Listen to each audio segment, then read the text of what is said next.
अपने लिए गलत हीरोज चुन लिया है। फिल्मी एक्टर्स को हीरोज मानने लगे हैं, उनसे इंस्पिरेशन लेने की कोशिश करते हैं। क्या इंस्पिरेशन मिलेगी हमें? हमारे हीरोज गलत है, इसीलिए हमारा डायरेक्शन गलत है, हमारा मोटिवेशन ही गलत है। एटीट्यूड में बदलाव आएगा, हमारे कैरेक्टर में बदलाव आएगा, एक पर्सनालिटी का निर्माण होगा, तो हमारे आइडियल पर्सन नहीं हो सकते। हम सब ने, अधिकतर लोगों ने गलत डायरेक्शन चुन लिया है।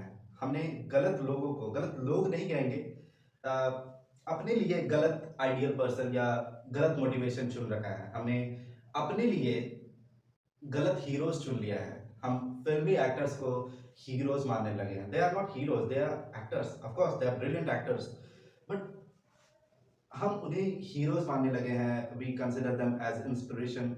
एक तो है, उसके अलावा दे आर मेरली एक्टर्स।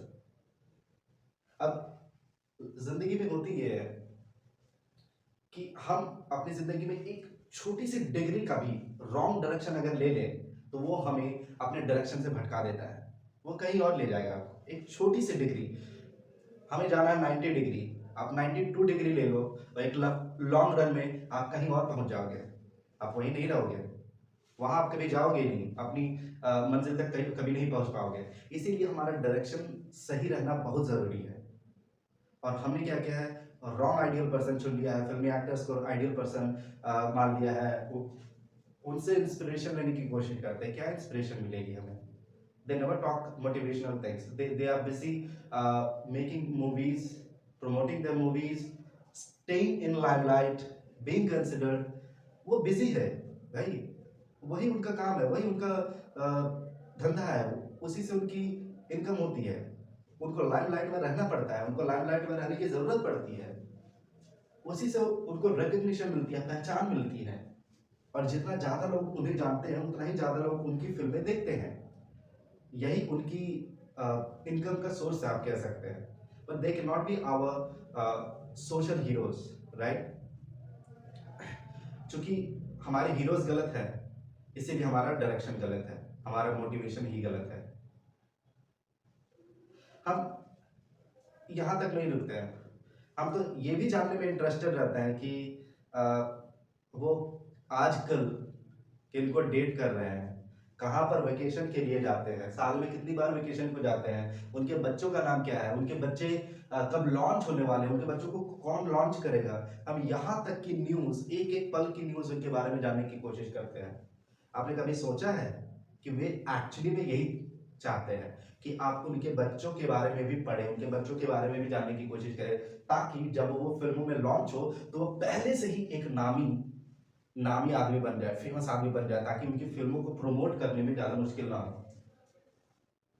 अगर आप एक कोई नया एक्टर आ जाए तो उनको बहुत स्ट्रगल करनी पड़ती है, मेहनत करनी पड़ती है कि भाई मैं भी एक एक्टर हूँ, मेरी एक्टिंग अच्छी है, वगैरह वगैरह। उसको अपने आप को प्रूव करना पड़ता है। लेकिन एक सेलिब्रिटी का बेटा या बेटी जब लॉन्च होता है तो उनको आधी दुनिया पहले ही जानती है कि फलने एक्टर का बेटा है। भाई जैसे मान लो जानवी कपूर, आधा से अधिक लोग पहले से ही जानते हैं कि वो श्रीदेवी की बेटी है, बोनी कपूर की बेटी है ना? तो उनको फेम पाने में, सक्सेस पाने में ज्यादा मुश्किल नहीं होती। अब जैसे नवाजुद्दीन सिद्दीकी, 15 से 20 साल लग गए बंदे को अपनी काबिलियत को प्रूव करने में। क्या 15 से 20 साल पहले वो काबिल नहीं था? था।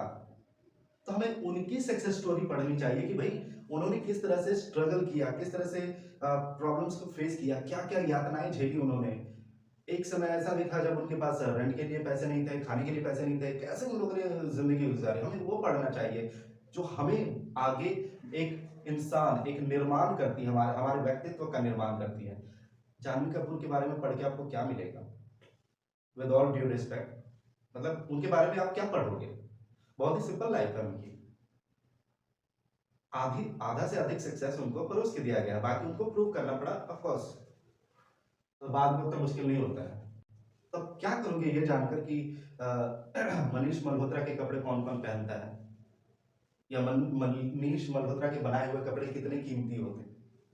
क्या फर्क पड़ता है इससे? आप क्या कर लोगे इससे? आपके व्यक्तित्व में क्या प्लस हो जाएगा? कुछ नहीं होगा। बल्कि हमें तो पढ़ना चाहिए स्वामी विवेकानंद के बारे में। क्या जीवनी है! महात्मा गांधी के बारे में। एक बार जिंदगी में झूठ बोला बंदे ने, और वो भी कन्फेस किया, कई दिनों तक पिता से बात नहीं हुई।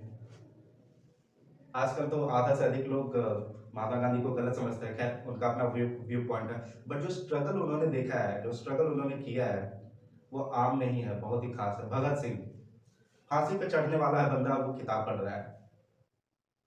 मतलब एटीट्यूड, अलग ही एटीट्यूड है। कोई मतलब मरने का कोई डर ही नहीं है।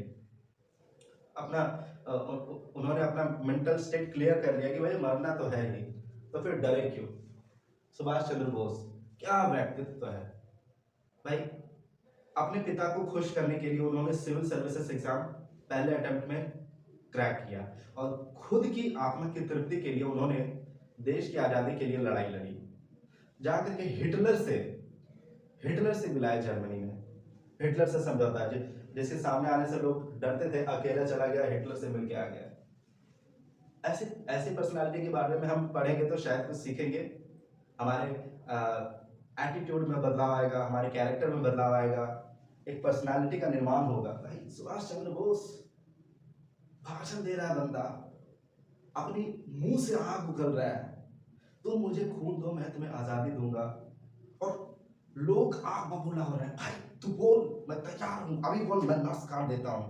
मतलब इतना आग भर देते लोग, अपने मुंह से आग निकाल के लोगों के दिलों में आग भर देते, ऐसा बंदा सुभाष चंद्र बोस।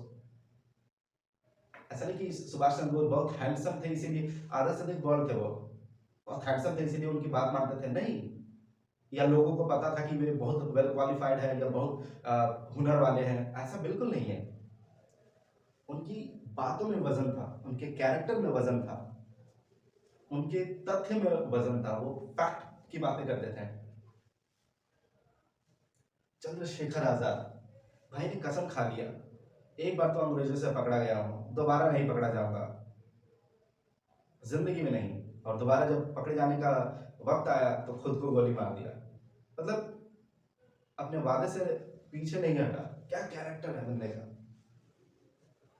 राम प्रसाद बिस्मिल, सरफरोशी की तमन्ना अब हमारे दिल में है, देखना है जोर कितना बाजुए कातिल में। ये गाना आज भी मतलब खून में उबाल ला देता है। भले ही इंडिया अब आजाद हो गया, लेकिन खून में उबाल ले आता है।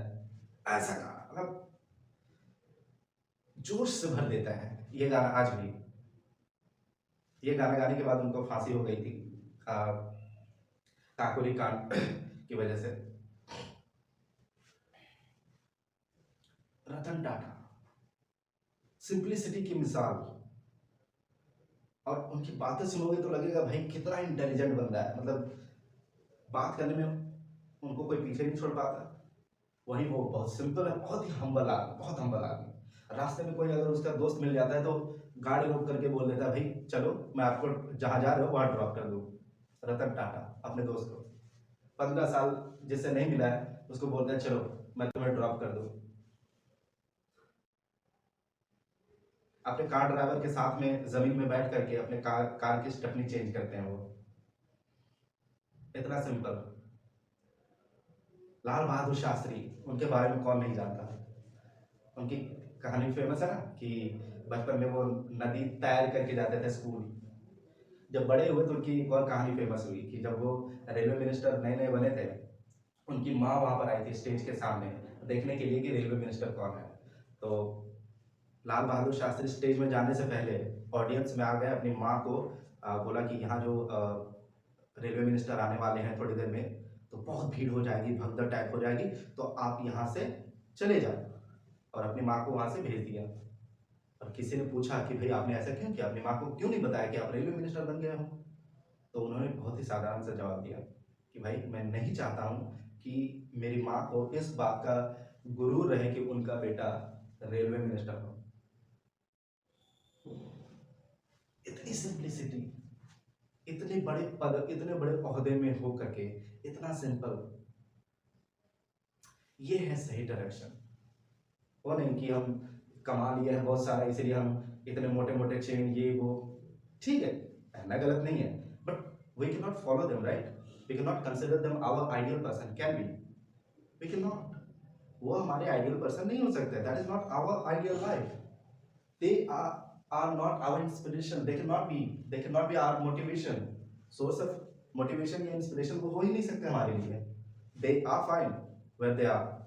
वो जो चाहते हैं वो करे, लेकिन आप उनको इंस्पिरेशन या मोटिवेशन नहीं मान सकते हैं. नहीं तो फिर वही बात होगी, आप गलत दिशा में फिर भटक रहे हो. अंत में एक कहावत है कि बहुत पहले सेलिब्रिटी वो होते थे जो ज्ञानी होते थे. बहुत पहले सेलिब्रिटी वो होते थे जो ज्ञानी होते थे. आजकल ज्ञानी वो बन रहे हैं जो सेलिब्रिटी हैं.